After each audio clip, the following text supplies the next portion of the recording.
இந்த உலகத்தில் இருக்கிற எத்தனையோ அன்பெல்லாம் இருக்குது, எத்தனையோ பேர் மேலெல்லாம் நம்ம நேசம் வைக்கிறோம். ஆனால் நான் நம்புகிறேன் அது சீக்கிரமாக போர் அடிச்சிருவாங்க. அதுக்கப்புறம் அவங்கள ஒரு ஒரு ஒரு ஒரு குறிப்பிட்ட வருஷம் வந்து அவங்கள வர்ணிப்பாங்க. ஐயோ நீ அழகா இருக்க, ஐயோ நீ அழகா இருக்க, நீ எப்படி இருக்க, அப்படி இருக்க, நீ படிப்பாளி, நீ ரொம்ப அழகாக்க ஹேண்ட் ரைட்டிங் பண்ற, அந்த மாதிரி சொல்லிட்டே இருப்பாங்க. ஆனா அவர்களை விட இன்னொருத்தர் பெஸ்ட் வந்துட்டாங்க அப்படின்னு சொன்னா அவ்வளவுதான், இவங்களை புகழ்றத நிறுத்திடுவாங்க. அப்போ உலகத்துல இருக்கிற மனுஷனை வந்து நம்ம ரொம்ப வர்ணிக்கவும் முடியாது, ஏன்னா அவங்கள விட அடுத்து உயர்ந்துட்டே போவாங்க. ஆனா என் ஆண்டவரை பொறுத்த அளவில் அவர் தான் ஃபர்ஸ்ட், அவர் தான் லாஸ்ட். அதுக்கப்புறம் அதை விட வேற யாரையும் நம்ம ரசிக்கவும் முடியாது, அவருடைய மகிமையை வேற யாருக்கும் கொடுக்கவும் முடியாது.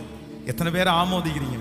நான் நம்புறேன் அவ்வளோ பெரிய தெய்வம் நமக்கு கிடைச்சிருக்கிறாரு. உங்களுடைய வாழ்க்கையில நீங்க ரொம்ப அதிகமா யாரெல்லாம் ஆண்டவருடைய அழக ரசிக்கிறவங்க ஆசீர்வதிக்கப்பட்டவங்க. நீங்க கண்டிப்பா ஒவ்வொரு வாலிப தம்பிக்கும் தங்கச்சிக்கும் நான் சொல்ற மிகப்பெரிய ஆலோசனை என்ன அப்படின்னா, நீ இந்த உலகத்தினுடைய அழகை ரசிக்க ஆரம்பிச்சிட்டேன்னா நீ ஆண்டவருடைய அழகை நீ ரசிக்கவே முடியாது.